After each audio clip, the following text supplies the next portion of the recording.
Hello everyone, I am Salomi, your science teacher, जो science को बनाती है बिल्कुल आसान और बिल्कुल अलग। आज हम जानेंगे सेल होता क्या है और सेल कैसे खुद को डिवाइड करता है, सेल के डिफरेंट फंक्शंस और स्टेम सेल्स होते क्या है। मैंने मेरे कई वीडियोस में सेल के बारे में बताया है, पर मैंने सोचा क्यों ना आज हम सेल को ही एक्सप्लेन करें कि सेल होता क्या है। All living organism like plants, animals, humans, even bacteria, हर कोई सेल से बना है। Cell is the basic unit of life, यानी हमारी जिंदगी का सबसे बेसिक यूनिट होता है सेल। थाउजेंड्स ऑफ ब्रिक्स मिलकर एक बिल्डिंग बनती है, वैसे ट्रिलियंस ऑफ सेल्स मिलकर हमारी बॉडी बनती है। 7 ट्रिलियन से भी ज्यादा सेल होते हैं और ये कंटिन्यूस वर्क करते रहते हैं, कंटिन्यूस खुद को डेवलप करते रहते हैं, ये ग्रो होते हैं, खुद को डिवाइड करते हैं और टाइम आने पर ये खुद को खत्म भी कर देते हैं और इनकी जगह नए सेल्स ले लेते हैं। ये प्रोसेस कंटिन्यू चालू रहता है एक साइकिल की तरह। जैसे हमारी बॉडी के अंदर डिफरेंट ऑर्गन्स पाए जाते हैं, जैसे ब्रेन, हार्ट, लंग्स, किडनीज, वैसे ही हमारे सेल्स के अंदर भी ऑर्गेनेल्स होते हैं और हर ऑर्गेनेल का अलग अलग काम होता है। उनमें से कुछ ऑर्गेनेल्स ये है।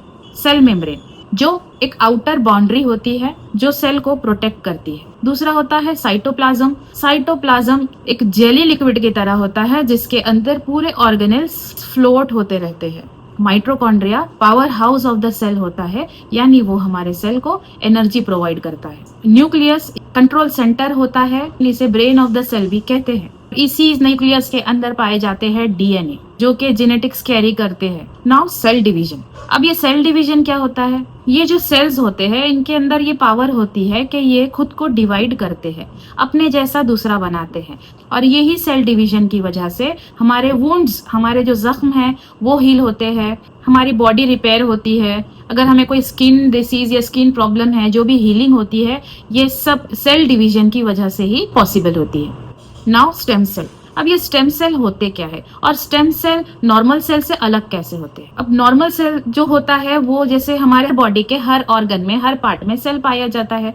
जैसे कि अगर ब्रेन है तो ब्रेन के जो सेल्स है वो ब्रेन का ही काम करेंगे, अगर हार्ट के सेल्स है तो हार्ट के ही फंक्शंस करेंगे, स्किन के सेल्स है तो वो स्किन का ही काम करेंगे। पर स्टेम सेल्स ऐसे स्पेशल सेल्स होते हैं जो किसी का भी फंक्शन कर सकते हैं। यानी स्टेम सेल अगर ब्रेन में पहुंच जाए तो ब्रेन सेल्स की तरह काम करने लगेंगे, स्टेम सेल्स अगर हार्ट में पहुंच जाए तो हार्ट के सेल्स की तरह काम करेंगे, अगर वो हमारे स्किन में पहुंच जाए तो वो स्किन के सेल्स की तरह काम करेंगे। यानी ये एक मैजिक सेल्स होते हैं जो किसी का भी काम कर सकते हैं। ये ऑलराउंडर सेल्स होते हैं और ये पाए जाते हैं बोन मैरो में, अम्बेलिकल कॉर्ड में और ब्लड में। अब ये बोन मैरो क्या होती है? बोन मैरो ये हमारे बोन्स के अंदर एक सब्सटेंस पाया जाता है, उसे कहते हैं बोन मैरो। आपने देखा होगा बच्चा अपने माँ से जो कॉर्ड से जुड़ा होता है उसी को कहते हैं अम्बेलिकल कॉर्ड, क्योंकि स्टेम सेल्स हमारे बॉडी के कोई भी डिफरेंट सेल का वर्क कर सकते हैं।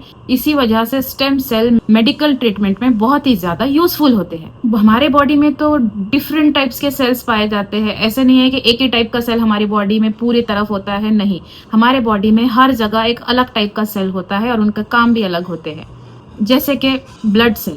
अब ब्लड में जो सेल्स होते हैं जैसे आरबीसी, डब्ल्यूबीसी, प्लेटलेट्स, सो ये सेल्स का काम होता है ऑक्सीजन कैरी करना, हमारे वुंड्स को हील करना, इन्फेक्शन से फाइट करना, ब्लड को क्लॉट करने में हेल्प करना। स्किन सेल्स जो होते हैं वो हमारे बॉडी को प्रोटेक्ट करते हैं और हमारी स्किन को रिपेयर करते हैं।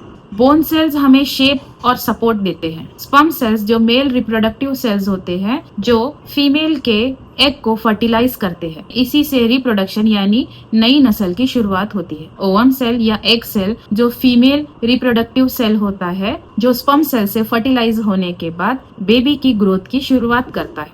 तो सिंपल वर्ड में सेल ही एक ऐसी चीज है जो हमारी जिंदगी की शुरुआत भी करता है, हमें रिजेनरेट करता है, खुद को डेवलप करता है, हमें ग्रो करता है। अगर आपको सेल के इंटरेस्टिंग साइंस अच्छी लगे तो सब्सक्राइब माय चैनल एक्सपीरियंशियल सलोमी, जहां पर लर्निंग होगी बिल्कुल अलग।